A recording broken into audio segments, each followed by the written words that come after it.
പ്രിയപ്പെട്ട പ്രേക്ഷകരെ, മറ്റൊരു പ്രധാനപ്പെട്ട കാര്യം, ഈ NDA ക്യാമ്പ് വലിയ ആത്മവിശ്വാസത്തിലാണ്. ഇന്നലെ നിർണായകമായൊരു രാഷ്ട്രീയ മാറ്റത്തിന് കേരളം സാക്ഷ്യം വഹിച്ചു. നമ്മുടെ സാബു ജേക്കബിന്റെ 2020 ഇന്ത്യയിലേക്ക് പോയി.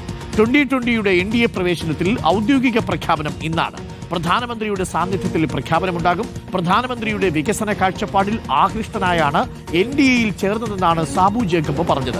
അതേസമയം പാർട്ടിക്കുള്ളിൽ അതൃപ്തി പുകയുന്നുണ്ട്. മുന്നണി മാറ്റത്തിൽ പ്രതിഷേധിച്ച് ജനപ്രതിനിധികൾ രാജിവെച്ചേക്കുമെന്നാണ് വിവരം. BJPയുമായി സഹകരിക്കാൻ അതൃപ്തിയുള്ള പ്രവർത്തകരും പാർട്ടി വിടും. പുത്തൻകുരിശ്, പുതുർക്ക പഞ്ചായത്ത് അംഗങ്ങളെ പാളയത്തിലെത്തിക്കാൻ കോൺഗ്രസ് നീക്കങ്ങൾ ആരംഭിച്ചു കഴിഞ്ഞു. നേതാക്കളുമായി ഇടതുമുന്നണിയും ചർച്ച നടത്തുന്നുണ്ട്. നമുക്ക് ചില പ്രതികരണങ്ങളൊന്ന് കേട്ടുവരാം. 2020 എന്ന് പറയുന്ന പ്രസ്ഥാനം ഇടതിലേക്കുമില്ല വലതിലേക്കുമില്ല. 2020 ആയിട്ട് മുന്നോട്ട് പോവുള്ളൂ. ഇനി എന്തെങ്കിലും ഒരു പ്രശ്നം വന്നാൽ ഈ പ്രസ്ഥാനം നിർത്തേണ്ടി വന്നാലും വേറൊരു പാർട്ടിയിൽ ലയിക്കില്ല എന്ന് പറഞ്ഞതാണ് പാർട്ടിയുടെ chief coordinator mister Sabu M Jacob. പക്ഷെ ഇപ്പോൾ ആ നിലപാടുകളെല്ലാം മറികടന്നത് കൊണ്ടാണ്, എല്ലാ വോട്ട് ചെയ്ത ജനങ്ങളെയൊക്കെ വഞ്ചിച്ചുകൊണ്ടാണ്, ആരെടുത്തും ഇപ്പോൾ ഞാൻ അറിഞ്ഞെടുത്തോളം ഇതിൻ്റെ ഭാരവാഹികളുമായിട്ട് യാതൊരുവിധ ചർച്ചയും നടത്താതെയാണ് ഇങ്ങനൊരു തീരുമാനം എടുത്ത് എന്നാണ് അറിഞ്ഞത്. ഞങ്ങൾക്ക് ഒരിക്കലും അക്സെപ്റ്റ് ചെയ്യാൻ പറ്റാത്തൊരു കാര്യമാണ്. കാരണം ന്യൂനപക്ഷ സമുദായങ്ങൾ ഇത്രയധികം ദ്രോഹിക്കുന്ന NDA സഖ്യമായിട്ട് 2020 യോജിക്കുന്നതിൽ ഞങ്ങൾക്ക് താല്പര്യമില്ല. ഞങ്ങളതുകൊണ്ട് 2020 പാർട്ടി ഞങ്ങൾ വിടുകയാണ്. മുൻ മെമ്പർമാർ നമ്മുടെ കൂടെ ഉണ്ട്. പുതിയൊരു പാർട്ടി എന്ന നിലക്കാണ് നമ്മൾ 2020 എന്ന് പരീക്ഷിച്ചത്. അത് 5 വർഷം നമ്മൾ പൂർത്തിയാക്കി. പിന്നെ ഞങ്ങൾ കോൺഗ്രസ് അനുഭാവികളാണല്ലോ. ഇപ്പോൾ പ്രിയപ്പെട്ടവരെ കേട്ടത് 2020യുടെ മുൻ ബ്ലോക്ക് പഞ്ചായത്ത് പ്രസിഡന്റ് റസീന പരീദിന്റെ പ്രതികരണമാണ്. റസീന പരീദിനെ പോലെ നിരവധി ആളുകൾ 2020 വിടാനൊരുങ്ങുന്നു എന്നുള്ള വിവരമാണ് ഈ വാർത്താ പ്രഭാതത്തിൽ പ്രേക്ഷകരെ അറിയിക്കാനുള്ളത്. അപ്പോൾ NDA ക്യാമ്പിലേക്ക് 2020 എത്തിയെങ്കിലും 2020യിൽ നിന്ന് ചില ആളുകൾ ആ ക്യാമ്പിൽ നിന്ന് പുറത്തു പോകും എന്നുള്ള വിവരം കൂടി പുറത്തു വരുന്നുണ്ട്. സാബു ജേക്കബിനെ സംബന്ധിച്ചത് അല്പം ആശങ്കയുണ്ടാക്കുന്ന വിഷയമാണ്. റാഹീസ് റഷീദും അർജുൻ മട്ടന്നൂരും നമുക്കൊപ്പം ചേരുന്നു. Good morning Rahees Rasheed. Good morning Arjun Mattannur. Rahees Rasheed, ഇന്ന് കുന്നത്തുനാട്, ഐക്യനാട് 2 പഞ്ചായത്തുകളിൽ ഭൂരിപക്ഷം. പുതുർക്ക പഞ്ചായത്തിൽ നറുക്കെടുപ്പിലൂടെ പ്രസിഡന്റ് പദവി. പിന്നെ മറ്റൊരു പഞ്ചായത്തിൽ എനിക്കൊന്ന് തിരുവാണിയൂരാണെന്ന് തോന്നുന്നു, അവിടെ ഏറ്റവും വലിയ ഒറ്റ കക്ഷി. ഇതാണ് 2020യുടെ രാഷ്ട്രീയമായ കണക്ക്.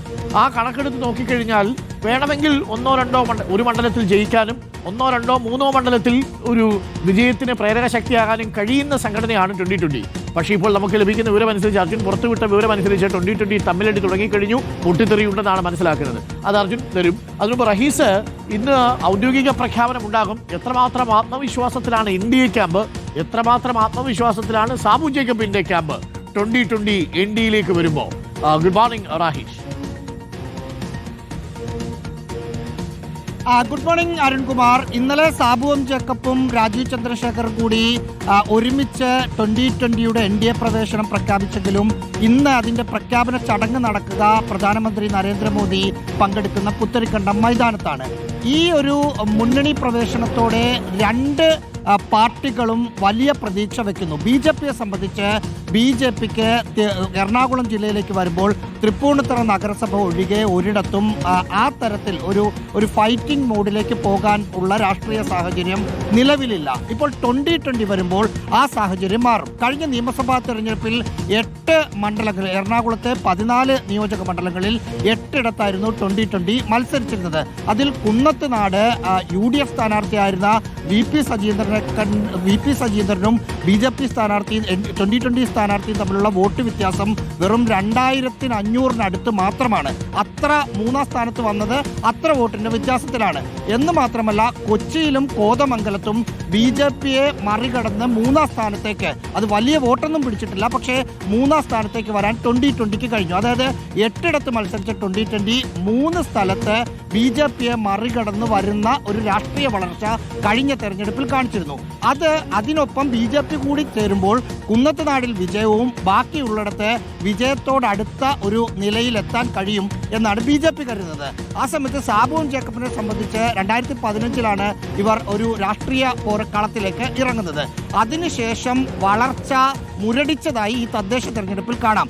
അവരുടെ ഒരു പൊന്നാപുരം കോട്ട എന്ന് പറയുന്ന കിഴക്കമ്പലത്തേക്ക് പോലും കഴിഞ്ഞ തെരഞ്ഞെടുപ്പിൽ നമ്മൾ മനസ്സിലാക്കുന്നത് 14 വാർഡിൽ മാത്രമാണ് അവർക്ക് ജയിക്കാൻ കഴിഞ്ഞത്. UDF-ഉം LDF-ഉം കടന്നു കയറി. കുന്നത്തുനാട് പഞ്ചായത്ത് കയ്യിലുള്ളത് പോയി. മൊത്തം 4 പഞ്ചായത്ത് ഭരിച്ചിരുന്നു. ഇപ്പോഴും 4 ഭരിക്കുന്നുണ്ട്. പക്ഷേ 2 അരുൺ പറഞ്ഞതുപോലെ ഒരെണ്ണത്ത് ടോസാണ്, മറ്റിടത്ത് ഒറ്റക്കക്ഷി എന്ന നിലയിൽ ഭരണമാണ്. നിലവിൽ അടിത്തറ നഷ്ടമാകുന്നു എന്ന് മനസ്സിലാക്കുന്ന സാബു എം ജേക്കബും അവരുടെ ഒരു പാർട്ടിയുടെ നിലനിൽപ്പിന്റെ ഭാഗമായിട്ടാണ് പാർട്ടിക്കകത്ത് പോലും ചർച്ച ചെയ്യാതെ ഈ NDAയുടെ ഭാഗമാകുന്നത്. ആ അർത്ഥത്തിൽ 2 കൂട്ടരും ഇത് വലിയ പ്രതീക്ഷയോടെയാണ് കാണുന്നത്. പക്ഷേ നിയമസഭാ തെരഞ്ഞെടുപ്പ് കഴിഞ്ഞാൽ മാത്രമേ അവരുടെ പ്രതീക്ഷ എത്രത്തോളം ഉണ്ട്, അത് സക്സസ് ആയോ എന്ന് മനസ്സിലാക്കാൻ സാധിക്കൂ. ഓക്കെ, നമുക്കിപ്പം അർജുൻ മട്ടന്നൂർ കൂടിയുണ്ട്. റഹീസ് തുടരെ. Arjun Mattannur, good morning Arjun. ഈ കണക്കുകൾ നോക്കുന്ന സമയത്ത് സാബു ജേക്കബിന് ആത്മവിശ്വാസമുണ്ട്. പ്രത്യേകിച്ച് തദ്ദേശ തെരഞ്ഞെടുപ്പിൽ ഏകദേശം 5000 വോട്ടിന്റെ ഡിഫറൻസ് എങ്ങാണ്ടേ ഉള്ളൂ UDF-ഉം 2020 തമ്മിൽ. LDF ആണെങ്കിൽ ബഹുദൂരം പിന്നിലുമാണ്. അവിടെ 2021 തെരഞ്ഞെടുപ്പ് നോക്കിയാൽ 41,000-ത്തിലധികം വോട്ട് ഈ കുന്നത്ത് നാട്ടിൽ മാത്രം ഉണ്ട്. അപ്പോൾ അങ്ങനെ വരുന്ന സാഹചര്യത്തിൽ ആത്മവിശ്വാസമാണ്. ഒരുപക്ഷെ NDAയിലെ ഒരു 7000 വോട്ടും കൂടെ കിട്ടിയാൽ ഒരു 2000-3000 വോട്ടിന് കുന്നത്ത് നാടിൽ ജയിച്ചു കയറാൻ കഴിയുമെന്നൊരു ആത്മവിശ്വാസം ഉണ്ടായിരുന്നത്. പക്ഷേ ഈ 51,000 വോട്ടിൽ ഇപ്പോൾ NDA ക്യാമ്പിലേക്ക് പോകുമ്പോൾ, BJP ക്യാമ്പിലേക്ക് ചേക്കേറുമ്പോൾ എത്ര വോട്ടുകൾ കയ്യിലുണ്ടാവും എന്നതിലൊരു ആശങ്ക വരുന്നുണ്ടോ?